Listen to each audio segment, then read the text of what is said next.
We are living in crazy times. I'm sure I speak for literally everyone in the world right now when I say this is like being in a movie that we all desperately want to end. This week, the Education Secretary Gavin Williamson announced the closure of schools across the UK. After schools shut their gates on Friday afternoon, they will remain closed until further notice. Prime Minister Boris Johnson also advised our elderly to self-isolate for a period of 12 weeks. The hysteria fuelled by the mainstream media hasn't abated, with panic buying seeing supermarket shelves cleared within hours of stores opening. I would really love to know, where are these people putting all of this? Seriously, where are people housing their 1,500 rolls of toilet paper? Am I the only person that doesn't have a bottomless pit for a freezer or cupboards that back onto Narnia? But on a serious note, I know that people are worried. Lord knows I would be concerned if I believed half of the crap that the mainstream media churns out.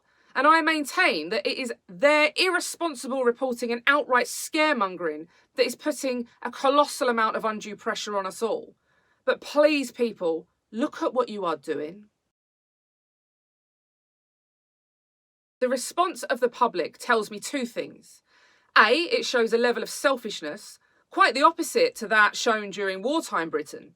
Rather than a banding together, it's every man for themselves. And B, it illustrates a lack of faith in each other and as a community. There was a time when it could be taken as a given that those in need would be helped by the wider community. That's clearly no longer a sentiment that people share, since everyone is frantically looking after themselves only. This selfish, disjointed mentality is the product of the change in demographics our country has seen over several decades and the erosion of the church. When we once would have been united as a people, a community joined in faith and tradition, we now find ourselves thinking in the singular, with little or no regard for others. Booze is the new bog roll. Once again, a sign of just how easily manipulated us human beings are, Boris announces that pubs are all going to close as of Friday night, and suddenly the entire alcohol section of every supermarket is totally emptied. Who on earth has bought all of those disgusting mint liqueurs that never sell? An even more disturbing sign that humans are easily led is the fact that the only alcohol left in the stores are cases of corona. Now I know we share this country with a bunch of utter fruitcakes. This is the beer section. Utterly empty except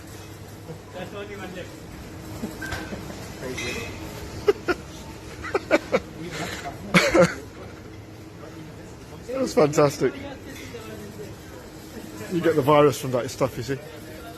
I'm not a fan of weak, girly beer, but when people are clearing the shelves of Buckfast and Lambrini but leaving the Corona, you know they aren't thinking straight. President Donald Trump has had the audacity to call the Chinese virus that originated in China a Chinese virus. COVID-19 is COVID-19. It is not a Chinese virus. And to use words like that are disgraceful. Why do you keep calling this the Chinese virus? There are reports of dozens of incidents of bias against Chinese Americans in this country. Your own aide, Secretary Azar, says he does not use this term. He says ethnicity does not cause the virus. Why do you keep using this? A lot of people say it's racist. It's not racist at all. No, not at all. It comes from China. That's why. It comes from China. I want to be accurate. Yeah, please, John. Please. The aides behind you. Are you comfortable with this term? I have great love for all of the people from our country. But as you know, China tried to say at one point, maybe they stopped now, that it was caused by American soldiers. That can't happen. It's not going to happen. Not as long as I'm president. It comes from China. Even in times of worldwide crisis, the left cannot resist having a stab at the man who has been miles ahead of the rest of the world in his efforts to contain the virus and has been demonised at every given opportunity. Truth is, Mr. Speaker, that Donald Trump's lack of international leadership has been quite extraordinary. He started by calling the outbreaks a hoax, comparing it to winter flu and dismissing health advice. But now he's calling it the foreign virus, blaming Europe for its spread and today blaming China and saying that he takes no responsibility at all. But just when you think we have heard his best lines, he goes and delivers this absolute beauty. Members of Congress are now being tested positive for. Members of Congress are now being tested positive for coronavirus, and you have almost 24 who are self-quarantining. Do you have any guidance for Congress? Should they? I know all of them, and I don't know if they're sitting like you people are sitting. You're actually sitting too close. We should probably get rid of about another 75, 80% of you. I'll have just 2 or 3 that I like in this room. I think that's a great way of doing it. We just figured a new way of doing it, but you're actually much too close. You know, you should leave immediately. Thankfully, there are a few decent and honest reporters left out there, like Chanel Rion of One American News, who literally broke the internet after she called out the majority of her unscrupulous counterparts. Thank you. I have 2 questions. Do you consider the term Chinese... OAN. Yes, sir. Very good. Thank you very questions. much. You treat me very nicely. Do you consider the term Chinese food racist because it's food that originates in China or it has Chinese... No, I don't think it's and racist. On that note, I don't think it's racist at all.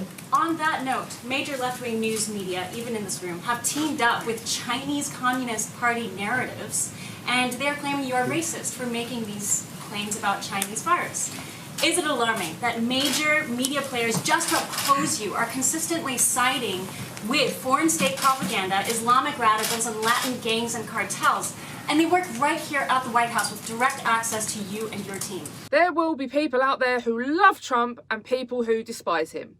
But one thing is undeniable, and that is the man receives an unprecedented amount of negative media coverage from the biased leftist propaganda machines, yet still he just keeps going through it all. I know what it's like to be slandered and demonised by the media, but what I've experienced is a mere fraction of what that man has thrown at him.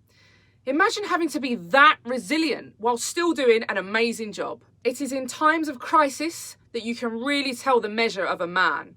And in stark contrast to President Trump's calm and determined attitude, you have the likes of Piers Morgan, still whining like a little girl about literally everything. In times of crisis, we need men to act like men, not go into an hourly public meltdown on Twitter. It's utterly pathetic. We do not need sissies like Piers Morgan crying into his Twitter app, purposely trying to incite fear into people and blaming the government for not doing things exactly the way he would do them.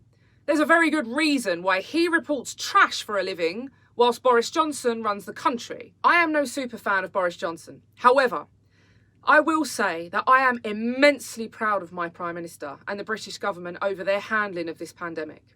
We are all in uncharted waters, but I think the leadership of our country throughout this crisis has been outstanding. On that note, I will end this roundup by thanking each and every single member of the amazing NHS staff who are working tirelessly throughout this extraordinary time. They are the real heroes of the hour, and we are all behind them. Stay safe, everyone. God be with you all.